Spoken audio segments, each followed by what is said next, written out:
السلام عليكم ورحمة الله وبركاته. عاملين ايه الأخبار؟ يا رب تكونوا بخير ولايف ماتش جديد. معاك أخوكم خالد كمال. قبل ما ابتدي الفيديو، لو الفيديو عجبكم تدوسوا لايك عشان يوصل لكل الناس، ولو عجبكم الفيديو وعجبكم فيديوهاتنا تشتركوا في القناة وتفعلوا زر الجرس فضلا وليس امرا منكم يعني.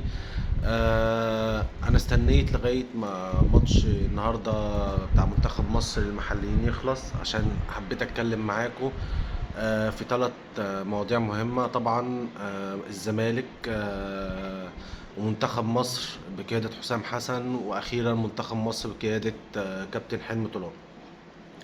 اول حاجه هنبتدي الزمالك ومباراه المصري القادمه بعد التوقف الدولي، ويانيك فيريرا والاداره وكل الاعلاميين المنتمين لنادي الزمالك.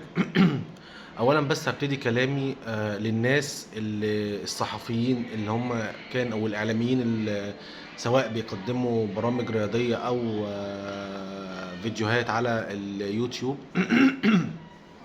وكانوا بيتكلموا ان الزمالك بعد ارض اكتوبر مبقاش عنده ازمه ماليه، وبينتقدوا الاداره وبينتقدوا فريق الزمالك على طول.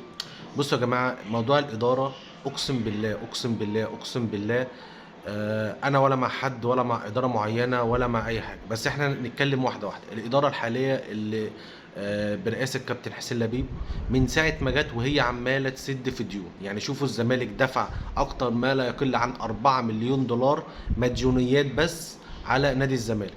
تخيل بقى لو ال 4 او 5 مليون دولار دول اتدفعوا لفريق الكوره وباقي الفرق الرياضيه في النادي، كان ايه اللي هيبقى شكل الفريق كان عامل ازاي؟ فالناس اللي عماله تنتقد المجلس عمل ايه؟ يعني المجلس من ساعه ما جه ولا بيصفي حسابات مع حد.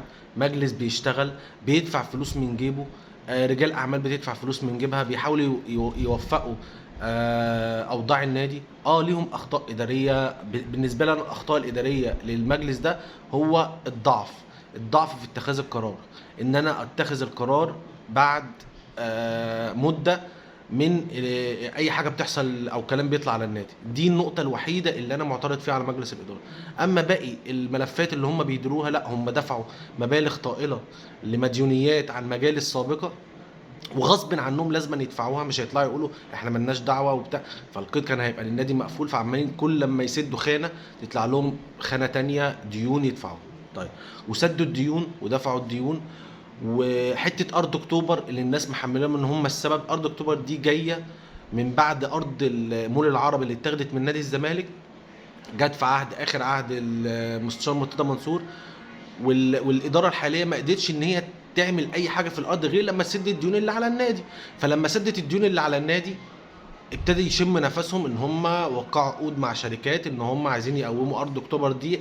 على الاقل ان هم يعملوا الجزء الاستثماري، ان هو جزء استثماري يدخل للنادي فلوس. والملاعب دي مرحله تانية، اللي هم الملاعب اللي هنتدرب فيها الفريق الاول وباقي فرق النادي.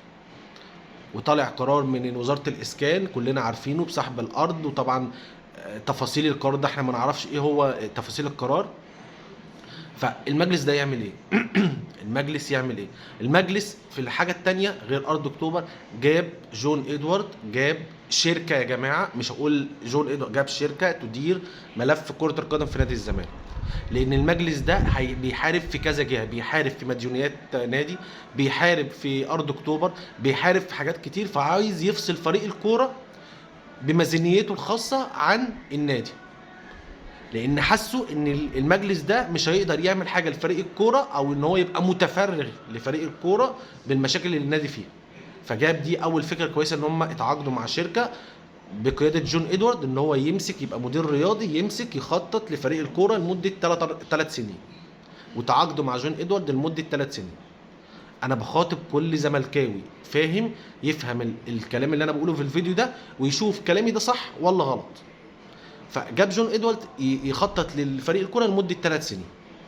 احنا كزملكاويه كنا عارفين ان احنا بنبني فريق، بس في ظل ما احنا بنبني فريق احنا عارفين ان احنا مش يعني بنسبه 50% مش هنقدر ناخد الدوري. فاحنا بنبني فرقه ان احنا ننافس ان احنا نطلع لدوري الابطال. دي مرحله اولى، ان احنا نخش دوري الابطال تاني مكان بيراميدز اللي خد مكاننا 3 سنين ان احنا نخش دوري الابطال، ده مكاننا الطبيعي.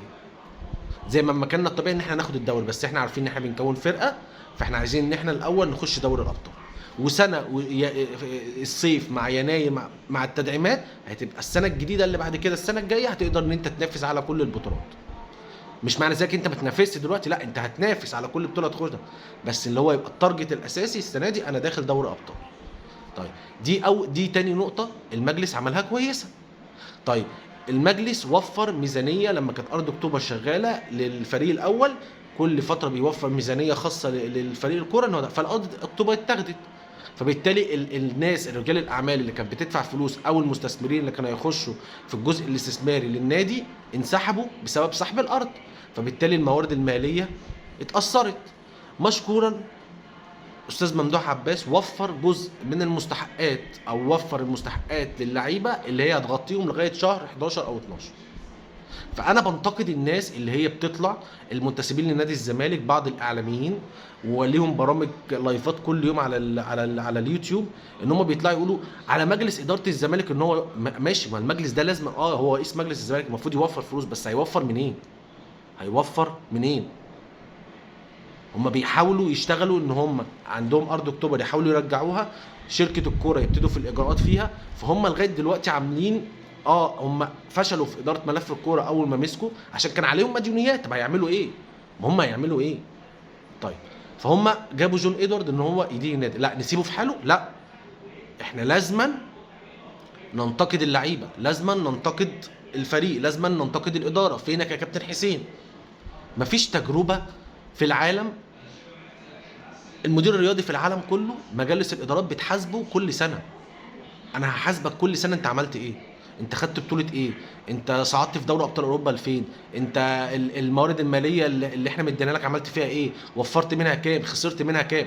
فده كله في ده. لكن عندنا هنا لا، احنا جون ايدو مثلا اول 5 ماتشات هنفضل نقطع فيه. يانيك فيريرا ليه اخطاء، يانيك فيريرا ليه اخطاء. طب نيجي بقى نبص للاخطاء دي، هل يانيك فيريرا خد فرصه الاعداد اللي خدها ريبيرو؟ لا طبعا. يعني ريبيرو دخل كاس العالم حتى لو ما كانش معاه بقاله معاه كتير، بس دخل احتكاك قوي يقدر يقيم فيه اللعيبه اللي هيعتمد عليها. وبعد كده راح على معسكر تونس، قدر ان هو يعمل معسكر ناجح، يلعب مع فرق كويسه، يكسب، يعمل يدي ثقه للعيبه، فبالتالي بقى عنده فتره اعداد كويس. يانيك فيريرا خد الفرصه دي؟ لا، ما خدش الفرصه دي كامله. فبالتالي هو مش هيقدر يضخ الصفقات الجديده اللي هي فضلت تيجي لغايه قبل بدايه الموسم بيوم او بيومين، فمش هيقدر يدخلها كلها مره واحده، فبالتالي اعتمد على السكواد القديم ان هو يحاول يطور. طيب هل ماتش، هنيجي بقى هتكلم معاكم اخر ماتش وادي دجله اللي انا ذات نفسي اتحرق دم فيه من اللعيبه مش من المدير الفني، من اللعيبه، الناس طلعت عاتب على يانيك فيريرا ان هو لاعب سيف جعفر مركز 6. طب انتوا عندكم مين مركز 6 في الزمالك بعد دونجا اللي مش موجود بسبب الانذارات، واحمد ربيع انه مصاب، ومحمود جهاد مصاب، ومحمد شحاته مصاب؟ يلعب بمين؟ يلعب بمين؟ صلاح مصدق ده مش مركزه اصلا. يعني هو جربه 3 4 دقائق او 5 دقائق في المركز ده عشان خاطر يحافظ على النتيجه، فما كانش قدامه غير سيف جعفر. هنا نعاتب على سيف جعفر، انت سيف جعفر حتى لو بتاع مركز 8 واتزنق الزمالك احتاجك في الماتش ده ان انت تبقى مركز 6 تقوم بمهام مركز 6، لكن انت ولا كنت بتقوم بمهام مركز 6 ولا بتقوم بمهام مركز 8. فالزمالك اللعيبه هي السبب في خساره الماتش ده. ياتي بعديها يانيك فيريرا. يانيك فيريرا محتاج وقت زي ما جوميز اول ما جه كنا بننتقد جوميز، ما كناش بنعرف نستحوذ على الكوره في اول ما جوميز جه، لغايه ما شرب اللعيبه ازاي نعرف نحتفظ بالكوره. لغايه ما في ماتش الاهلي لو تفتكروا 2-1 احنا جبنا جون الاول بتاع سيف الجزيري من 35 تمريره او 32 تمريره. فالمدرب محتاج وقت. احنا المفروض ان احنا ندعم الفريق، المفروض احنا عندنا ماتش المصري يوم السبت الجاي، ندعم الفريق، نقف جنب الفريق. فتوح محتاج وقفه مع نفسه كبيره جدا كبيره جدا. بنتايج مستواه مش كده، بس ما يلعبش فتوح، ما يلعبش عليه، تمام. فاحنا محتاجين نقف جنب الفريق، محتاجين ندعم الفريق، محتاجين ان احنا نقف جنب الزمالك، نقف خلف نادي الزمالك، ننتقد بس ننتقد الحاجات الصح، نفكر قبل ما ننتقد.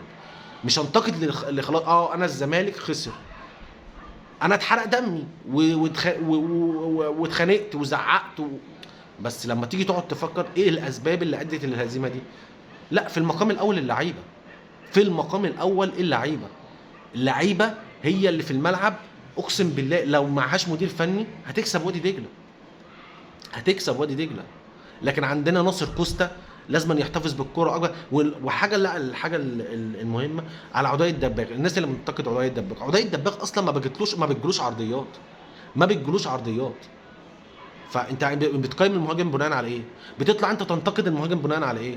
بناء ان المهاجم جات له فرصه واثنين وثلاثه واربعه وما قدرش يستغلها. فيا ريت ان احنا نقف جنب النادي، يا ريت ان احنا ندعم، ننتقد بس نفكر قبل ما ننتقد. تمام. فالناس اللي هي تيجي بتشوفها بتتكلم ان هي الزمالك وبيبني فريق وي وي وي، اول ما الزمالك فاز ماتش في الثاني في الثالث، لا الطموحات علت. لا، احنا ما ننساش احنا كنا هدفنا ايه، ما ننساش احنا كنا هدفنا ايه. احنا بنكون فريق وعايزين نخش دوري ابطال، نعرق ونتعب في الملعب. خدنا الدوري زي الفل، ما خدناش الدوري يبقى احنا واحقين للتارجت بتاعنا.